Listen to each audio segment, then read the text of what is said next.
আসসালামু আলাইকুম, স্বাগত জানাচ্ছি চিপ টিভি সংবাদে। সাথে আছি আমি মোহাম্মদ তুহিন হোসেন। শুরুতেই শিরোনাম। স্থানীয় নির্বাচন কবে হবে জানালো ইসি।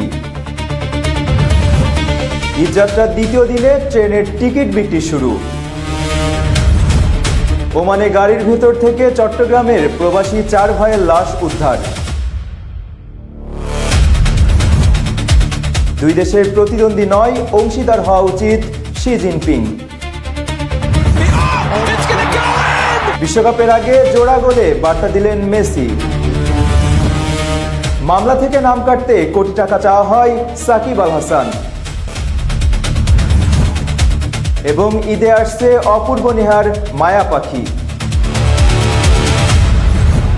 শুনছিলেন শিরোনাম, এবার বিস্তারিত। দেশের সব স্তরের স্থানীয় সরকার নির্বাচন নিয়ে বড় প্রস্তুতির কথা জানিয়েছে নির্বাচন কমিশন। আগামী 1 বছরের মধ্যে ধাপে ধাপে ইউনিয়ন পরিষদ, পৌরসভা, উপজেলা পরিষদ ও সিটি কর্পোরেশন নির্বাচন সম্পন্ন করার লক্ষ্য নিয়ে কাজ করছে ইসি। নির্বাচন কমিশনার জানিয়েছেন, বর্তমানে স্থানীয় সরকার নির্বাচনই কমিশনের সর্বোচ্চ অগ্রাধিকার। এজন্য প্রয়োজনীয় আইন ও বিধিমালা সংশোধন, বাজেট বরাদ্দ এবং প্রশাসনিক প্রস্তুতি নিয়ে পূর্ণাঙ্গ কর্মপরিকল্পনা তৈরি করা হচ্ছে। তিনি আরও বলেন, কোন নির্বাচন আগে এবং কোনটি পরে অনুষ্ঠিত হবে সে বিষয়ে এখনও চূড়ান্ত সিদ্ধান্ত হয়নি। সব দিক বিবেচনা করেই ধাপে ধাপে নির্বাচনের সময়সূচি নির্ধারণ করবে নির্বাচন কমিশন। ঈদযাত্রাকে সামনে রেখে শুরু হয়েছে ট্রেনের অগ্রিম টিকিট বিক্রির কার্যক্রম। আজ বৃহস্পতিবার বিক্রি হচ্ছে আগামী 24শে মের যাত্রার টিকিট। রেলওয়ের ঘোষণা অনুযায়ী সকাল 8টা থেকে পশ্চিমাঞ্চলের আন্তনগর ট্রেনের টিকিট বিক্রি শুরু হয়েছে, আর পূর্বাঞ্চলের ট্রেনের টিকিট বিক্রি শুরু হয়েছে দুপুর 2টায়। ঈদে ঘরমুখো মানুষের যাত্রা নির্বিঘ্ন করতে বিশেষ পরিকল্পনা হাতে নিয়েছে বাংলাদেশ রেলওয়ে।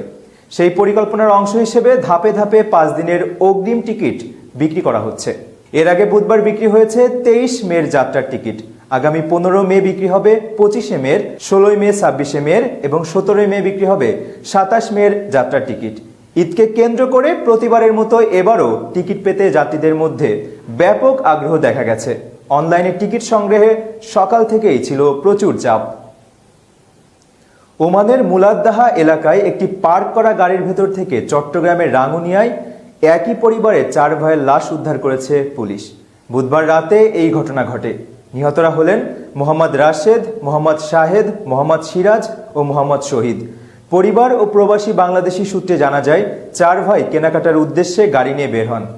পরে অসুস্থতা অনুভব করে তারা গাড়ির ভেতরেই আটকে পড়েন। একজন স্বজনকে পাঠানো ভয়েস মেসেজে তারা জানান, তারা খুব অসুস্থ এবং বের হতে পারছেন না। পরে স্থানীয়রা পার্ক করা গাড়িতে অচেতন অবস্থায় তাদের দেখতে পেয়ে পুলিশকে খবর দেয়। পুলিশ গিয়ে 4 জনকেই মৃত অবস্থায় উদ্ধার করে। প্রাথমিকভাবে ধারণা করা হচ্ছে, গাড়ির ভেতরে বিষাক্ত গ্যাস জমে শ্বাসরোধ হয়ে তাদের মৃত্যু হতে পারে। ময়নাতদন্তের পর মৃত্যুর প্রকৃত কারণ জানা যাবে বলে জানিয়েছে স্থানীয় কর্তৃপক্ষ।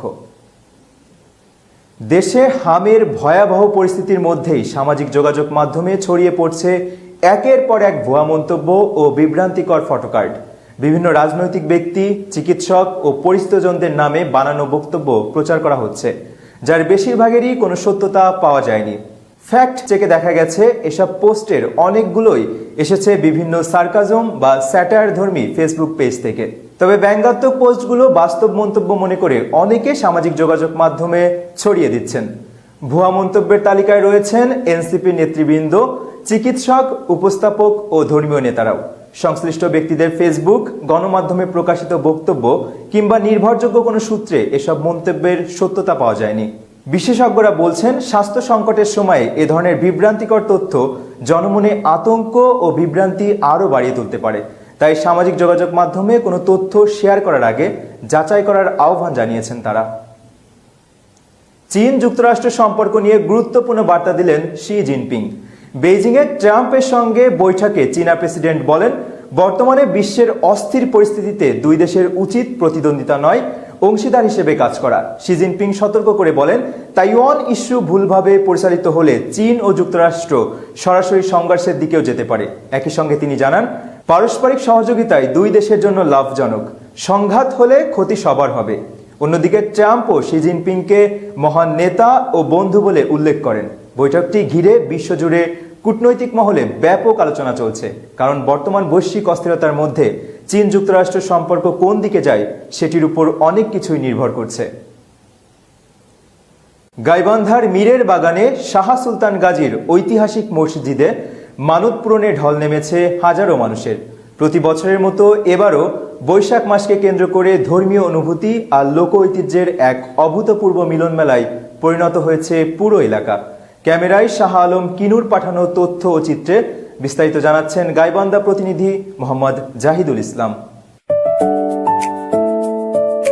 বাংলাদেশের উত্তরাঞ্চলের ঐতিহ্যবাহী জেলা গাইবান্ধা, আর এই জেলার অন্যতম ধর্মীয় ও ঐতিহাসিক নিদর্শন মীরের বাগানে অবস্থিত শাহ সুলতান গাজীর মসজিদ। লোকমুখে প্রচলিত আছে, বহু বছর আগে এই অঞ্চলে এসে ইসলাম প্রচার করেছিলেন আধ্যাত্মিক সাধক শাহ সুলতান গাজী। তার স্মৃতি বিজড়িত এই মসজিদে ও মাজারকে কেন্দ্র করেই যুগ যুগ ধরে গড়ে উঠেছে এক গভীর আত্মিক বিশ্বাস। প্রতি বছর বৈশাখ মাস এলেই এখানে ঢল নামে দেশের বিভিন্ন প্রান্ত থেকে আসা হাজারো মানুষের। কেউ আসেন অসুস্থতার থেকে মুক্তির আশায়, কেউ সন্তানের মঙ্গল কামনায়, আবার কেউ বা জীবনের নানা সফলতার জন্য মানত নিয়ে আসেন।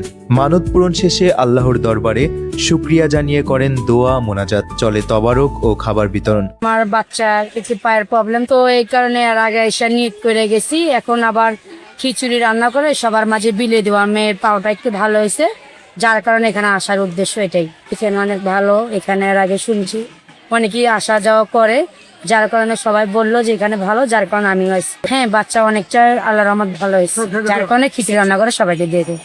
আমাদের সেই পুরোনো মাজার, সেই মাজারকে কেন্দ্র করে মানুষ তাদের যে মনের বাসনা, তাদের যে ইচ্ছা, সেটি পূরণ করার জন্য মনে করে এখানে ছিন্নি করতে আসে এবং ছিন্নি করে তারা অসহায় মানুষদেরকেও এই ছিন্নি বিতরণ করে এবং নিজেরাও খায়। এটি অনেকদিন থেকেই এই ধারাবাহিকতা চলছে। এটি মীরের বাগান নামে পরিচিত।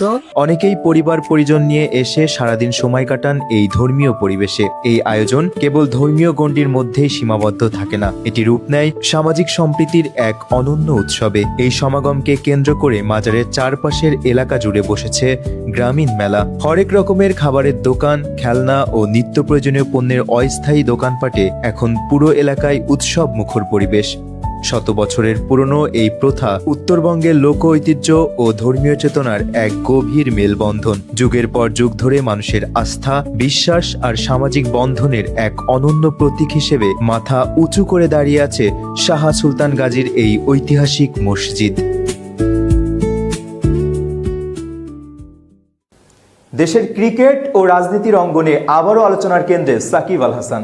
তবে এবার মাঠের পারফরমেন্স নয়, মামলা, রাজনীতি এবং ব্যক্তিগত অবস্থান নিয়েই বিস্ফোরক মন্তব্য করেছেন এই বিশ্বসেরা অলরাউন্ডার। সম্প্রতি এক সাক্ষাৎকারে সাকিব দাবি করেছেন, তার নামে মামলা থেকে সরিয়ে দেওয়ার বিনিময়ে 1 কোটি টাকা দাবি করা হয়েছিল। তিনি বলেন, টাকা দিলে মামলা থেকে নাম তুলে দেওয়ার প্রস্তাব দেওয়া হয়, তবে আইনগতভাবে বিষয়টি এত সহজ নয় বলেও মন্তব্য করেন তিনি। সাকিবের ভাষায়, টাকা দেওয়া মানে তো আমার সমস্যা আছে সেটা স্বীকার করা।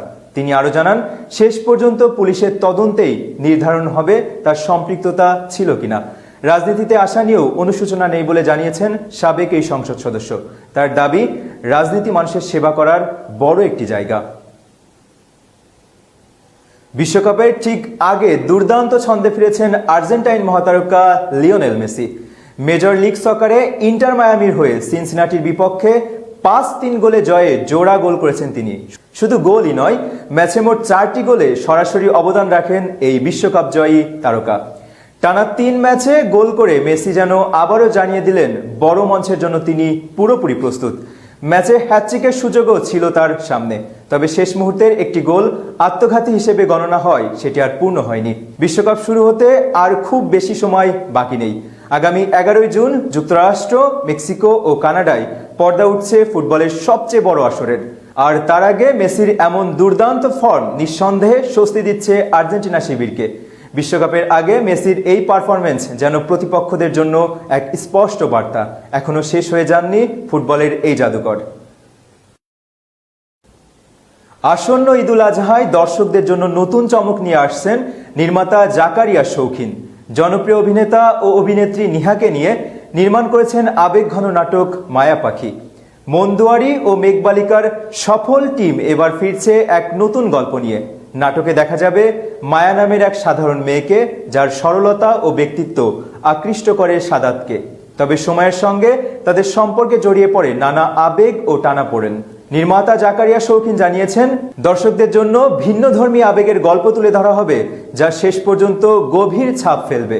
অন্যদিকে অপূর্ব মনে করেন, নাটকটির অনুভূতি দর্শকদের মনে দীর্ঘ সময় রয়ে যাবে। ঈদ উপলক্ষে CMV ব্যানারে মুক্তি পাবে নাটক মায়া পাখি। পরবর্তী সংবাদ দেখার আমন্ত্রণ জানিয়ে শেষ করছি এখনকার চিফ টিভি সংবাদ। এতক্ষণ সাথে থাকার জন্য ধন্যবাদ। দেশ বিদেশের সব গুরুত্বপূর্ণ খবর সবার আগে পেতে চোখ রাখুন আমাদের ওয়েব পোর্টালে। এছাড়া ফলো করুন চিফ টিভির অফিসিয়াল ফেসবুক পেজ এবং ইউটিউব চ্যানেল।